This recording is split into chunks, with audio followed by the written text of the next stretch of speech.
Tapi kalau ada hajat di sini, makanya ada ilah di situ, bi ghairi hajatin, ya, karena tidak ada hajat. Jadi kalau ada hajat karena untuk mandi ataupun membersihkan kemaluan, maka di situ diperbolehkan. Tapi kalau tidak hajat, illa kecuali tadi, ya, bihalilin, bagi suami istri ataupun suami ataupun istri. Dan sekarang kalau umpamanya membuka tanpa kebutuhan karena agar dilihat oleh suami ataupun istri, maka di situ diperbolehkan.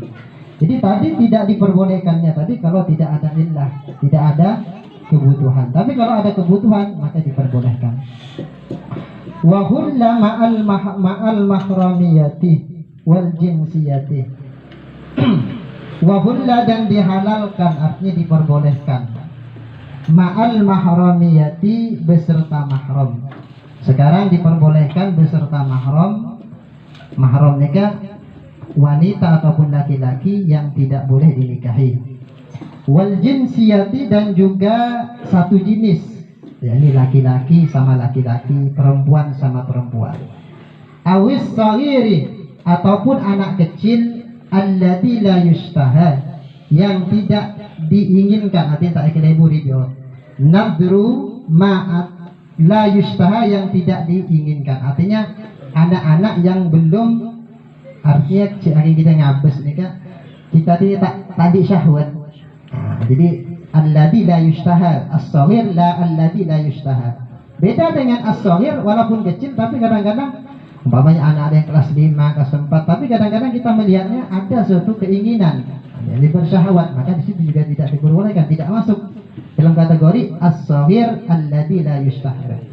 Apa yang diperbolehkan? Nadru ma ada ma bainas surrati war rubbati, yaitu melihat sesuatu selain di antara pusar dan lutut.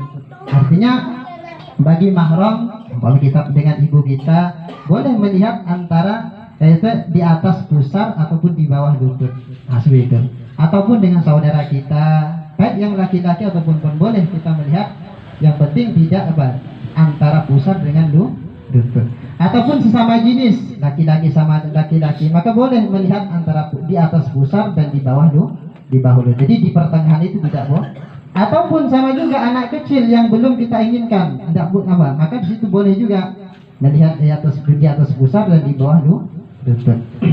Idza kana bi ghairi syahwatin. Tapi ini dengan catatan juga, ada ilahnya juga, tidak semata-mata diperbolehkan melihat di atas lutut dan di bawah pusar. Dengan catatan idza kana bi ghairi syahwatin.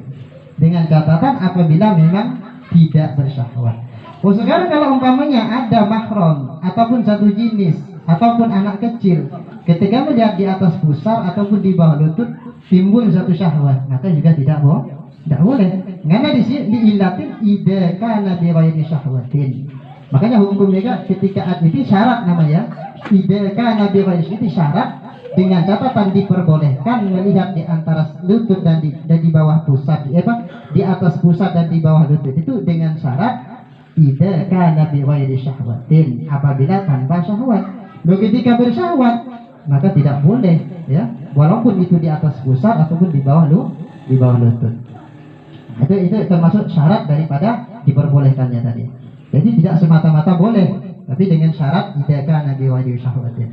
Terus illa sabiyyin aw sabiyatin, dan juga kecuali anak kecil laki-laki, aw sabiyatin, ataupun anak perempuan, anak kecil perempuan, dunnasin tamyiz, ya, di bawah umur tamyiz, artinya di bawah umur pintar, katakanlah umur 4 tahun, 3 tahun, ini dunat tamyiz namanya. Tamyiz di sini adalah anak-anak yang ketika makan sendiri tahu, ketika mandi sendiri tahu, ketika membedakan mana yang baik dan baik itu, membedakan mana mandi sendiri ataupun cebok sendiri, dia tahu, itu namanya tamyiz.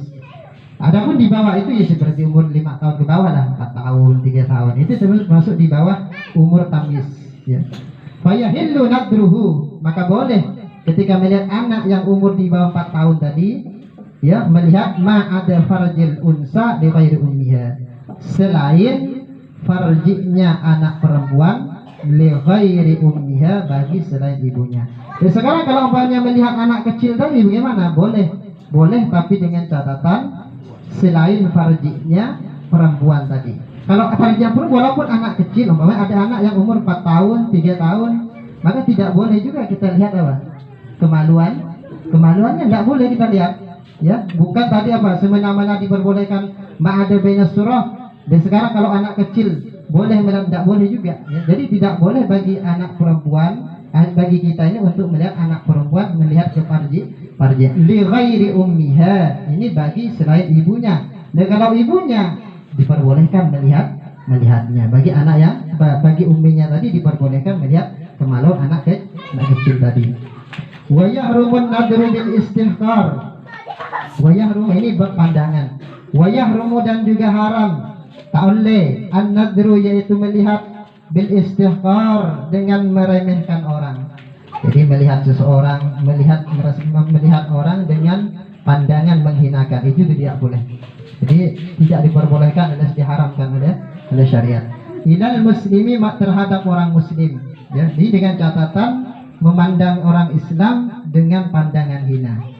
Dan sekarang kalau umpamanya melihat wayahrumun bil istiqa ilal muslim. Sekarang kalau umpamanya melihat orang lain non muslim, apakah di situ diperbolehkan atau tidak?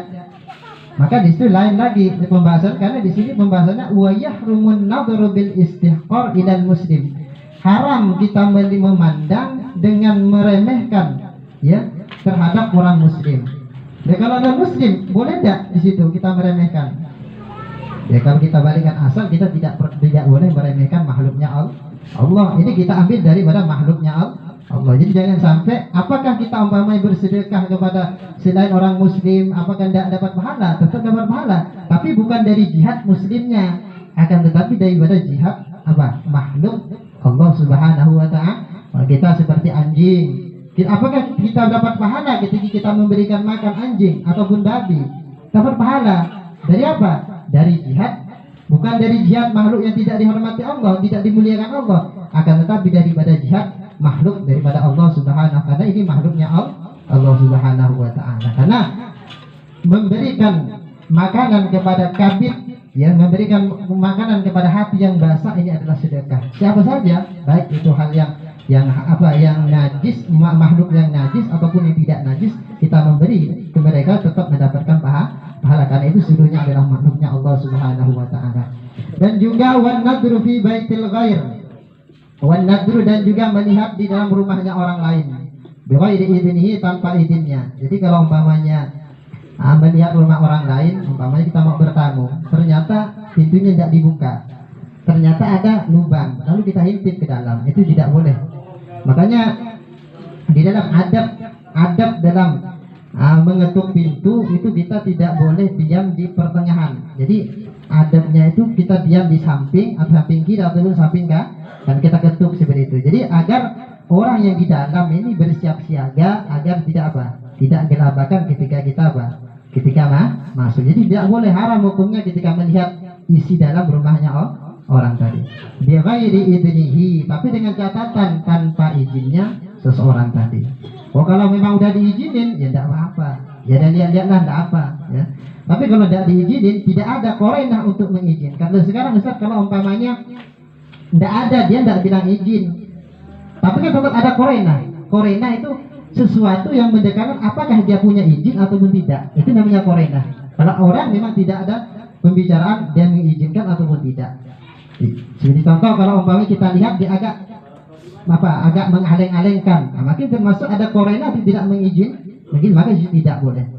Au syai'in ahfahu, ini ataupun sesuatu yang disamarkan oleh tuan rumahnya kan tidak boleh. Seperti kamarnya tuan rumah udah ditutup masih diintip, itu tidak boleh ya. Karena sesuatu tadi dilarang untuk dilihat. Wa musyahadatul mungkari, dan juga menyaksikan perkara mungkar. Ada hal-hal mungkar disaksikan ya. Idza lam yungkir, tapi dengan catatan idza lam yungkir, apabila seseorang tadi tidak ingkar dengan kemungkaran tadi. Umpamanya melihat orang berzina ataupun melihat orang berkelahi, tapi dia tetap senang melihatnya, ataupun melihat perbuatan-perbuatan maksiat, tapi dia dilihat tapi tetap tenang, tetap senang melihatnya, senang dengan melihatnya tadi. Maka ini termasuk penglihatan yang yang diharamkan. Tapi kalau umpamanya kita melihat tapi dalam hati kita ada suatu keingkaran, oh iya kita boleh ya. Cuman kita tetap mau tidak mau di situ tetap, seperti contoh ini ada umpamanya kadang-kadang tatung lewat di tempat kita, kan mau tidak mau tetap kita lihat itu kemungkaran tetap kita lihat, maka kita tidak berdosa ketika melihat. Karena apa? Karena di situ udah tempatnya dan wajib bagi kita untuk ingkari. Tapi kalau kita tetap senang dengan kemaksiatan itu, maka kita termasuk menolong ataupun berbaur dengan kemaksiatan. Au yu'dar au yufarik, ataupun orang di situ minta ampun, ya. Au yu'dar, ataupun sesuatu yang dimaafkan, ya. Au yufarik, ataupun orang tadi pindah daripada tempat kemaksiatan tadi, maka insya Allah seperti itu tidak berdosa, ataupun cuma lewat kita kelihatan, maka itu insya Allah tidak berdosa. Jadi tergantung daripada apa? Tergantung daripada hati kita. Apakah kita senang kepada kemaksiatan? Apakah hati kita itu benci kepada kemaksiatan? Nah, makanya kata Rasulullah, ketika kita menemukan maksiat maka wajib kita ingkar. Oh, kalau bisa dengan lisan, dengan apa? Dengan tangan kita pukul kalau bisa. Kalau tidak bisa dengan lisan kita. Oh, kalau tidak bisa maka kita wajib untuk mengingkari. Jadi kalau umpamanya dengan mulut kita nanti bisa lebih bahaya, lebih besar lagi akibatnya, maka tidak boleh kita apa? Ingkari dengan mulut kita. Maka wajib bagi kita untuk mengingkari dengan lisan kita, dengan hati kita. Itulah selemah-lemahnya ya kekuatan kita untuk apa? Untuk mengingkari kemungkaran. Faslun wa min ma'asil lisan al-ghibatu. Pasal, adapun pasal sebagian daripada maksiat lisan al-ghibatu, yaitu arasanan ghibah. Apa definisi ghibah? Nah, ini kita harus tahu definisi ghibah, definisi hukum sesuatu harus tahu. Yang pertama, ghibah itu apa? Pertama, zikru ka'akhokal muslim. Ghibah adalah engkau menyebut saudaramu. Di sini umum, saudara Islam ataupun saudara betul saudara, satu ayah satu bapak. Al muslima, yang muslim. Jadi kau sebut saudaramu yang muslim dengan apa? Bima yakrahu, dengan sesuatu yang saudaramu tadi tidak suka. Wa in kana fihi, walaupun sesuatu tadi memang betul-betul ada pada saudaramu. Seperti contoh, si A itu memang betul-betul dia atau orangnya medit ataupun cerai, bahasa Madura cerai. Tapi kita bilang si A cerai ongko. Memang betul dia itu cerai. Tapi ketika kita mengucapkan cerai kepada seseorang, ketika didengar dia itu apa? Dia tidak mau atau tidak suka, maka di situ namanya ghibah. Beda dengan seseorang, umpamanya ketika seseorang dibilang, oh dia itu kayak ateng, umpama oh dia itu ateng, pendek. Ternyata ketika didengar orang yang kita ucapkan tadi senang, maka tidak masuk dalam kategori seperti ini. Karena ketika didengar senang orang itu, maka tidak termasuk ghibah. Ataupun kita bilang, oh orang itu ganteng sekali, oh orang itu cantik, jadi otomatis tidak termasuk. Nah, ya. Jadi makanya sesuatu yang dibenci olehnya itu maka tidak boleh. Lima yakrahu in kana fi. Tapi tabiat manusia tidak ada lah ya, ketika disebutkan kejelekannya dia senang. Makanya kita dikwadil apa? Kelebihan adanya manusia tetap ketika disebut kejelekannya dia tetap tidak senang. Oh, mau dikatakan orang itu pendek, atau itu orang banyak, dia itu orangnya cerai, ataupun dia orangnya itu suka nervus, kan otomatis tidak senang. Ada tabiatnya manusia itu tetap tidak senang. Nah, makanya kita menghitung ada, walaupun sekarang kan tidak tahu, walaupun kalau saya sebut orang itu ateng umpamanya, tidak sebut kita ateng itu bahagia, tapi kita tidak tahu, maka di situ kita ukuran adanya. Kebiasaan kalau orang dibilang jelek tetap tidak mau. Wan namimatu hiyal naqlul qawli lil ifsad wat tahris. Wan namimatu, dan juga namimah. Jadi tidak boleh juga namimah, termasuk maksiat lisan. Apa namimah? Naqlul qawli, yaitu memindahkan ucapan. Apa tujuannya? Lil ifsad, untuk merusak. Jadi memindahkan ucapan untuk merusak. Kakek jangan, ada orang berbicara dua orang, kakek encang si aja kayak juga. Dengan tujuan apa di situ? tujuan untuk merusak antara dua orang tadi, maka di situ dinamakan namimah. Tapi kalau umpamanya untuk lil islah, maka di sini harus kita tahu ilahnya apa di sini yang tidak diperbolehkan. Memindahkan ucapan ini kan umum, memindahkan ucapan, tapi tujuannya kalau lil islah untuk mendamaikan seseorang, maka di situ diperbolehkan. Seperti contoh, si A dan si B ada permusuhannya. Ternyata saya ini bicara sama si A kata si B tadi, kamu tuh sebenarnya kamu tuh saya itu mau minta ampun, minta maaf kepadamu, kata si B. Padahal si B tidak ada omong, tidak ada bicara seperti itu. Dia berbohong karena untuk tujuan islah, maka dia mendapatkan pahala. Dan memindahkan ucapan dari si A ke si B, lalu si B dipindahkan lagi ke si A, maka itu bukan dinamakan namimah, karena tujuannya bukan lil ifsad, akan tetapi untuk lil islah. Maka harus kita pahami definisi namimah tadi. Terus wa tahrisu min ghairi naqlil qawli, ya, dan juga tahris daripada tidak memindahkan perkataan, walau bainal bahaim, walaupun di antara hewan-hewan, ya. Seperti contoh ini, disebutkan juga mengadu domba ataupun mengemburkan sesuatu hal yang dapat menimbulkan pertentangan orang lain, baik dengan perkataan, tulisan ataupun isyarah, dan membujuk atau membuat marah pihak lain tanpa mengalihkan perkataan. Ayat 2. Tapi ini tidak memindahkan perkataan. Seperti apa contohnya, kita mengadu domba binatang ataupun seperti ini kan. Tidak berbicara ke si A ke si B, tapi tingkah lakunya tahris tadi maju. Artinya untuk mengadu domba antara dua tadi, lalu bersaing dah mereka, berkelahi dah mereka di situ. Maka itu dinamakan tahris min ghairi naqlil qawli.